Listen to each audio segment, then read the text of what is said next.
speaker is Mr. Pradeep Vasudevan. He's a threat management leader at IBM India, South Asia.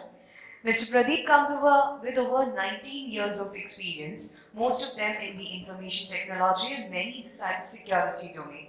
He is passionate about maintaining healthy customer relationships. I request all of you to please put your hands together for Mr. Pradeep Vasudevan. So, very warm welcome to you. Good morning and very welcome to all of you from IBM Security. First disclaimer, I'm not the person that you are expecting. So, a lot of people mistake me for another gentleman. My name is Pradeep Vasudevan. I have the threat management portfolio for IBM Security. So, certain points that we wanted to discuss today, and very coincident that when Rajesh sir was presenting today, he brought it up as one of the major concerns that he is facing as a CISO, right? So, somewhere there is a lot of synergy in what we are talking about the challenges and what the CISOs on the other side are actually seeing, right? So, that we strongly feel that we are actually on the same page. So, we will spend some time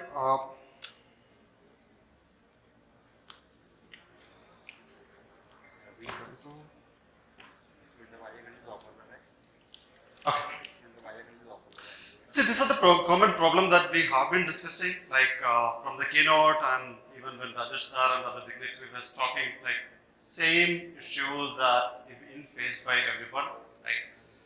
Certain things are not in our control, like whatever you see on the left side, moving to hybrid cloud, regulatory framework, regulatory requirements, evolving threats. See, these are the things that are evolving, and we know we don't have much of control or limited control over the space. On the other side, when we look at it, right, a lot of organizations actually still driving the disconnected tools the way it has been designed. Visibility because of the expansion into hybrid multi-cloud space, and we are still depending on legacy or old detection techniques, right? So, there are things that we can control or we can, adequately put controls around. And there are things that we can only protect against, right? We still don't know. So we will mostly focus about the areas that we can actually control, or at least fairly we can put some controls around, which are around the disconnected tools that we are using in the organization and what are the lacunae that it creates. Second, the limited visibility that we have and the older detection techniques. So, to what extent can we change? What extent can be better this point? So we will probably spend some point discussing around this part. Right?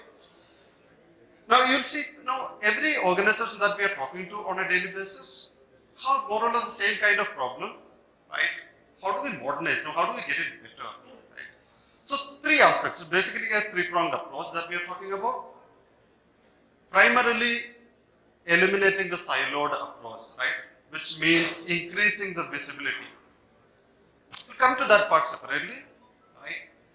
Second, there are different workflows. So there are different technologies that we use. We have EDR tools that we are using in our organization right now from different vendors are giving state-of-art solutions that is coming up, right? You have SIM, which is still running on different platforms. It has its own workflow, right? So different SOC has their own workflows, right? Now everybody is good at certain things. They're extremely good, doing well.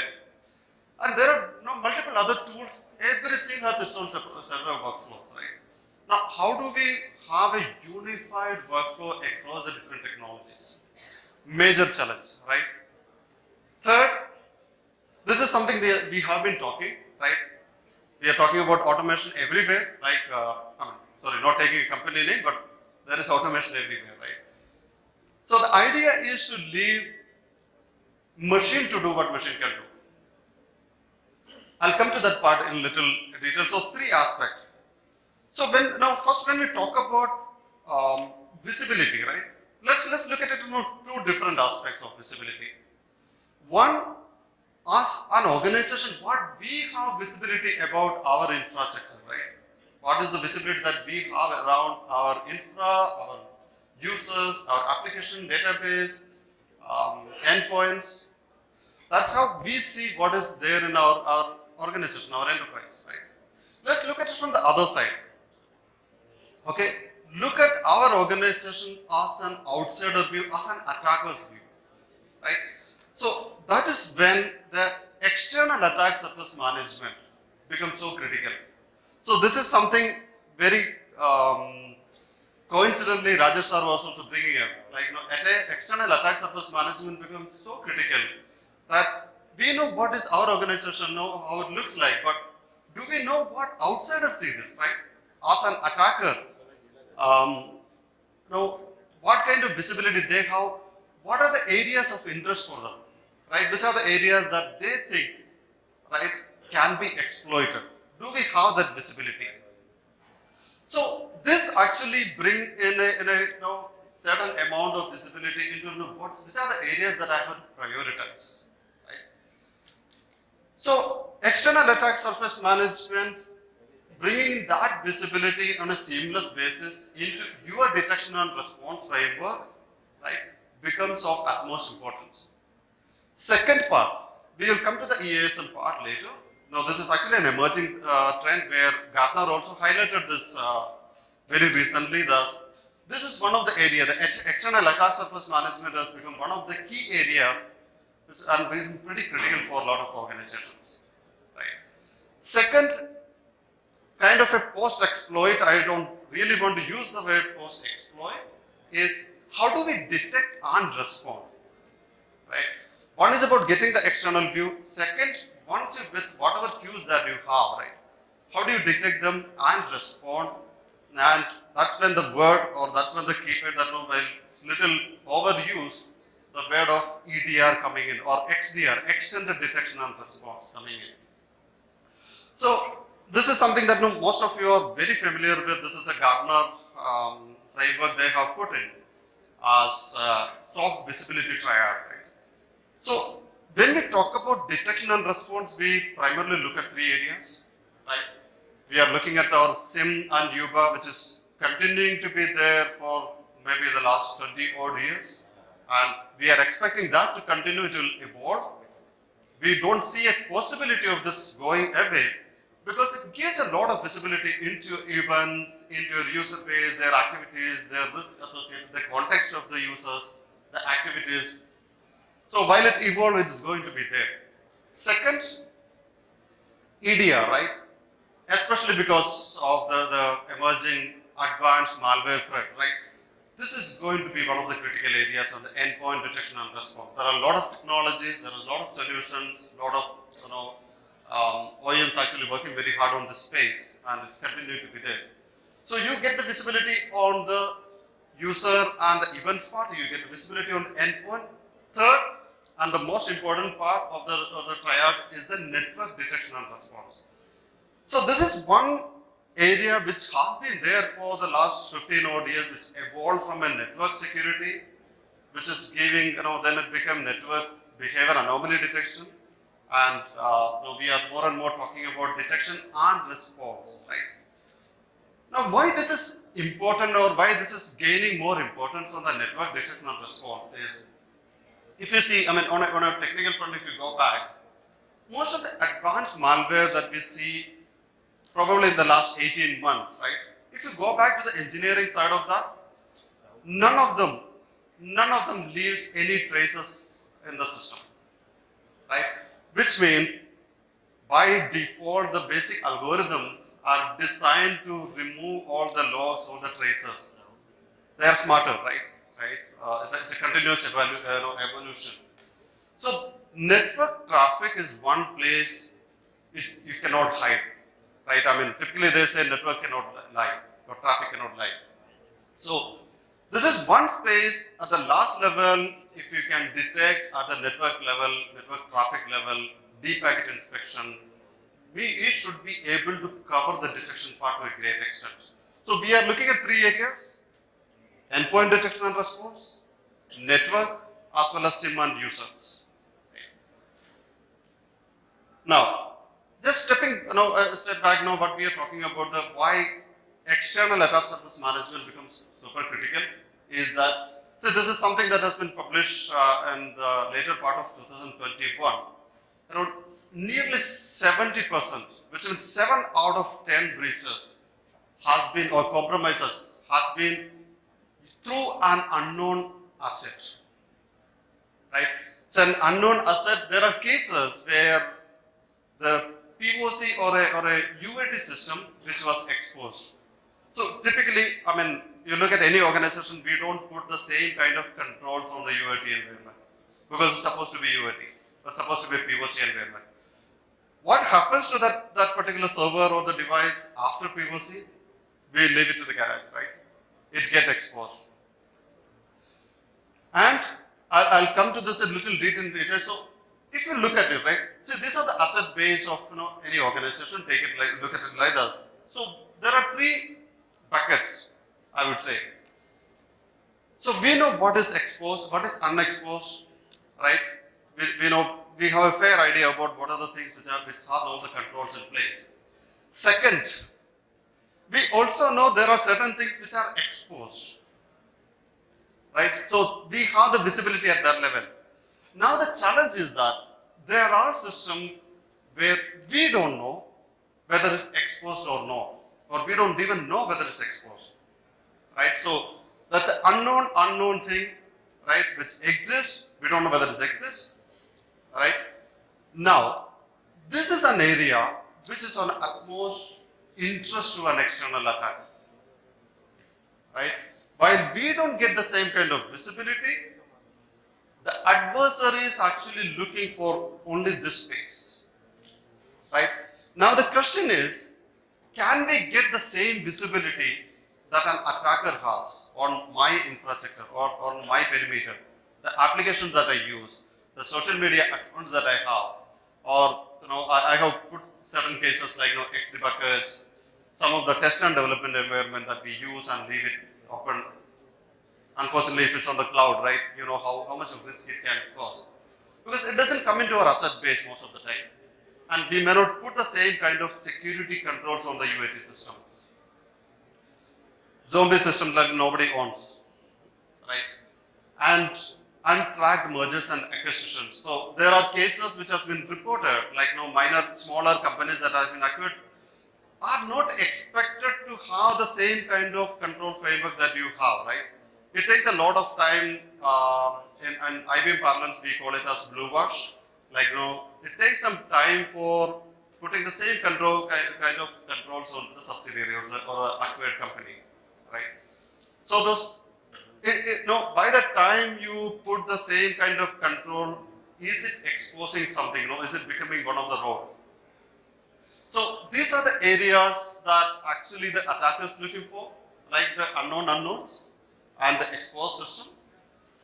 So this is when the external attack surface management, getting that visibility seamlessly integrated to your detection and response framework becomes of utmost importance. Now, coming back to, we are trying to map with what Gartner generally says about visibility triad, right? Doing the detection and response at the endpoint level, network level, and SIEM, which including user behavior anomaly.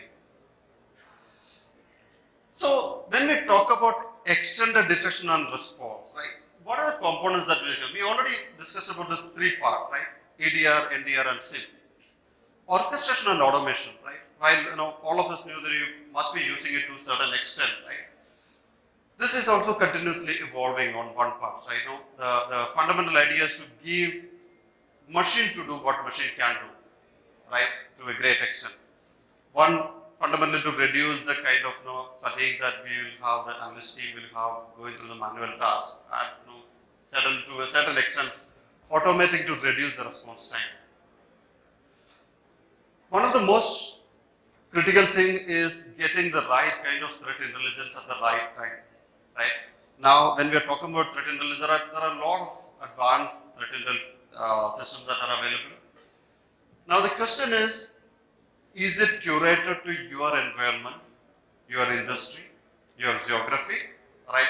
And are we covering the complete information, right? So that is when you will need to look at multiple threat intel feeds, coming and correlating and having a curated view which is relevant for the organization.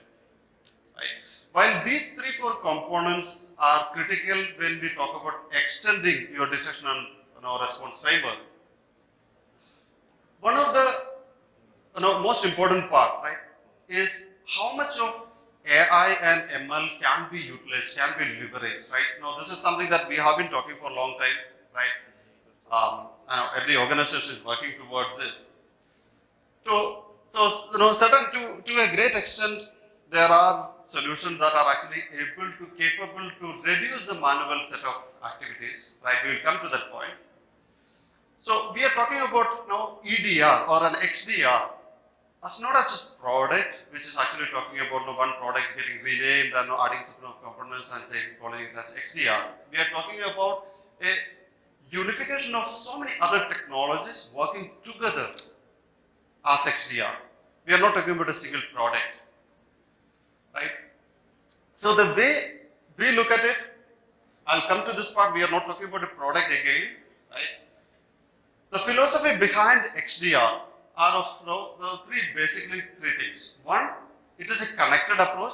When we say connected, it should be able to communicate with all the existing technologies, work together with all the existing technologies in the organization. Which means you will have a single unified visibility across all the tools, right? So we discussed about having a unified workflow because each of the tools like SIEM has its own workflow, each tool has its own workflow. Can we have one single unified workflow across these different technologies, right? Second, being open. So if you look at any organization, right, you will not find an organization which uses, especially on the security products, from just one company, right? You take any, the larger the organization, you will have multiple tools. The organization even use multiple SIEM platforms, right, within that organization. Now, we cannot expect one OEM, whether it's IBM or Microsoft, anybody to come and say that, I'm giving you everything, end to end, right, the complete tool. You take my complete product and I will build an XDR for you, right? That's a criminal thing that we are doing. So we are talking about a platform which is open to integrate with the existing investments, right? So two aspects, right? One is being open. Second is being connected and unified, giving a single integrated workflow. Third is leveraging on AI/ML. So again, we are trying to see how much of manual activities can be automated. So one of the major areas from all of you have been talking to your SOC analyst team, right? If you ask them, it's a very human intense activity to manage a SOC, right? As an analyst from L1 or L2 or L3, right? They depend a lot on their, the knowledge that you acquire on a day-to-day basis, right? You find something, you have to sometimes depend on Google or reach out to somebody else to say, boss, I'm seeing this, what should I do, right? Can we use AI, right, to reduce that activity of manual triaging, right? Manual detection, collecting all the artifacts. So to what extent can we use or leverage on AI? So these are the three aspects when we are talking about XDR platform. So what we have done here, this is why I wanted to talk about this only at the end, right? This is philosophy that we strongly believe in, right?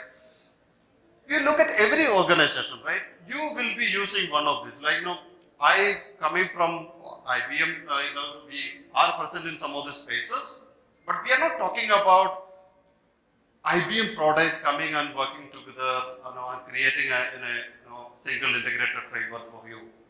We are talking about coexisting with the compelling product or the solution that is already invested on. Say, it could be Azure Sentinel that you are using in your organization as a SIEM platform. It could be Darktrace that you are using for detection and response or network detection and response, right? It could be Palo Alto SOC, right, to take certain names. So we are talking about one single unified platform running on top of this, which we call it as on the top, what we call it as QRadar XDR Connect, right? As a single unified platform, cutting across and working together with your existing investment without ripping and replacing. So let me repeat that word. Without ripping and replacing an existing investment on your EDR, it could be CrowdStrike EDR, it could be Splunk that is running as a SIEM platform, it could be any of these technologies that you are already invested in, running perfectly in the organization. Can we get a single unified visibility and a single workflow across them? That's what we are trying to achieve by the concept of Open XDR Connect, right? Very lightweight platform we are trying to introduce, basically working with our own solution as well as some of our partnering organizations. So we are not talking about different companies coming and competing to the market. We are talking about working together with other OEMs, other products. Basically helping the organization leverage on working all of them together, right?